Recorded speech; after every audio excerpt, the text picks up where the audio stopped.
त्यामुळे संपूर्ण महाराष्ट्रामध्ये एक चांगला मेसेज जाणं हे सुद्धा अपेक्षित आहे की या निवडणुका खेळीमेळीच्या वातावरणामध्ये महायुतीने या 17च्या 17 जागा यामध्ये महायुतीच्याच उमेदवारांना विजय मिळाला पाहिजे म्हणून काल आदरणीय देवेंद्रजी, एकनाथराव शिंदेजी आणि सुरेंद्रताई या सगळ्या प्रमुख नेत्यांची काल बैठक झाली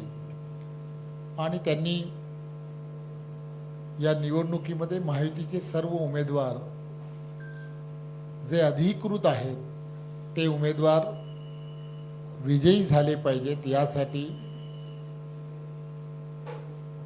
पूर्णच्या पूर्ण महाराष्ट्रामधील असणाऱ्या त्या ठिकाणच्या असणाऱ्या प्रमुखांना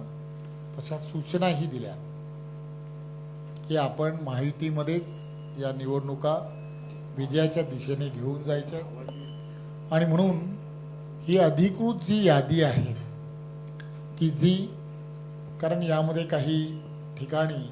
बरेच वर्ष काम करणारे काही कार्यकर्ते की ज्यांनी सुद्धा उमेदवारी अर्ज भरलेले आहेत, त्यामुळे मतदारांमध्ये संभ्रम होऊ नये आणि म्हणून अधिकृत महायुतीचे उमेदवार कोण या संदर्भातली तीनही पक्ष म्हणून एकत्रपणे आपण ते डिक्लेअर करावेत असे निर्देश हे तीनही नेत्यांनी कालच्या बैठकीमध्ये दिले आणि म्हणून आज ही पत्रकार परिषद घेऊन त्या पत्रकार परिषदेमध्ये हे त्या भागांमधल्या स्थानिक स्वराज्य संस्थांचे हे उमेदवार असतील येणाऱ्या काळामध्ये महायुतीचे, असं आजच्या या पत्रकार परिषदेमध्ये आम्ही घोषित करणार आहोत. आपण एकच गोष्ट लक्षात घेतली पाहिजे आणि माझी मतदारांना सुद्धा विनंती आहे की त्या स्थानिक स्वराज्य संस्थांमध्ये आपल्या पहिल्या पसंतीचं जे मतदान आहे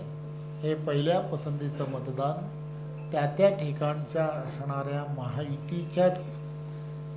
उमेदवाराला देणं हे पार्टीला आणि महायुतीला सुद्धा अपेक्षित आहे आणि त्यामुळे ज्यांनी कोणी काही बंडखोर म्हणून काही अर्ज भरले असतील तर माझी त्यांना विनम्र विनंती आहे की त्यांनी वरिष्ठांशी बोलून, नेत्यांशी बोलून ते अर्ज मागे घ्यावेत अशी त्यांना विनंती. आणि येणाऱ्या काळामध्ये पार्टीसुद्धा त्यांच्या बाबतीमध्ये सकारात्मक येणारी महामंडळं असतील किंवा समित्या आहेत यामध्ये कुठेतरी पॉझिटिव्ह विचार करणाऱ्या याही